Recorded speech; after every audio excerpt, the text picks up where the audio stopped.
Mga kapuso, balik ta diri sa GMA Regional TV Live karong buntaga, sayra nato ang nahimutangan ni kapusong Alan Domingo ning adlaw sa Piniliay. Kumusta diha Lan?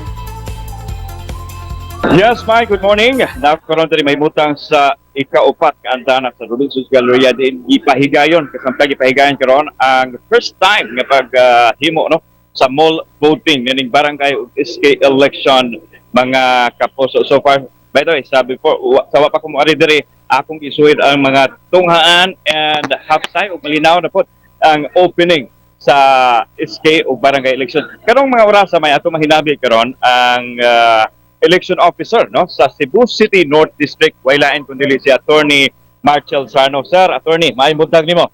Ay, buntag nimo. Okay, Attorney, kumusta ang atong opening? First, no, initial assessment nato sa opening nato sa barangay ug SK election. Hello, kita dari sa mall, amugaway tayo, andingin tayo, munong makita tayo. Ato makita karon, kani ato makita unsa ni. Mo ni ang ato ang polling place, imo makita maayo kayong pagkalinya, maayo sad ang ato ang voting booth kini inabagan ni sa ato partner sa Robinson's Galleria. Okay, doon na tayo. Kung ato ipaling ang kamera diri, Attorney, kining dapita, unsa ni area ha diri? Kini siya ang ato ang waiting area. Kining mga tao diri mao ni gapaabot nga inig commanded diri sa suod, sila na po'y moboto.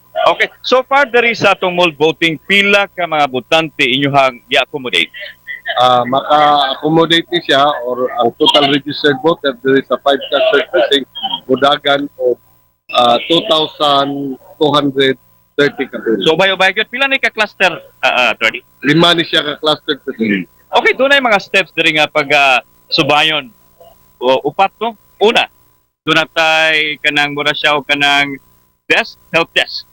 Okay. Sa una na to naata dito yung voters assistance desk. Dito na to i-determine o pwede sila ka-query o asa sila nga presinto. And then Sunod, naas tay waiting a holding area.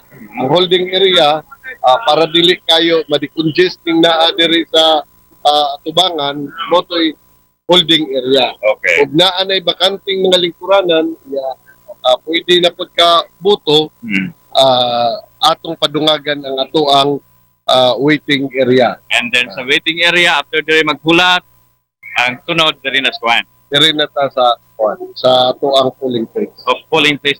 Okay, Attorney, like sa mga kwan, the same sa katong regular nga mga voting centers, do na by area or priority ang mga persons with special needs like PWD, senior citizen, pregnant women? Naay express lane or prioritize or fast lane diri ang ato ang mga vulnerable sectors. Sama sa senior citizen, ang PWD o heavily pregnant. Okay, now, unsay mga challenges considering first time ni nga atong ipahigayon sa mall ang election, doon na ba mo'y mga challenges nga nakita ato? Mo pa'y pagsugod nato, but wa pa tayo na foresee ng mga inana?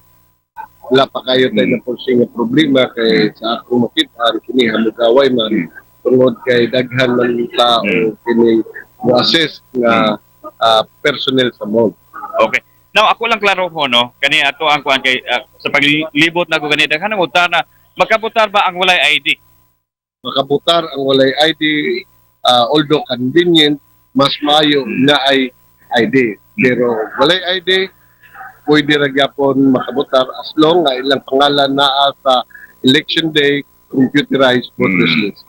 Okay, now parting words ninyo, Attorney.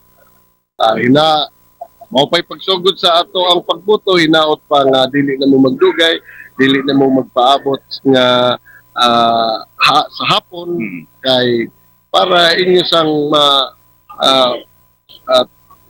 matuman or makabuto mo o kining dili na mag-ilog-ilog imuhang tanawon dito sa hamugaway.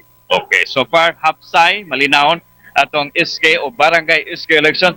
Ato ang Attorney, salamat kayo. Si Attorney Marcel Sarno, ang election officer sa Cebu City North District. Alang sa itong mga botante, at na mo. sa inyong voting center aron makabotar mo. Okay, mabalik pa ang GMA Regional TV Live. Kini ang GMA Regional TV Live.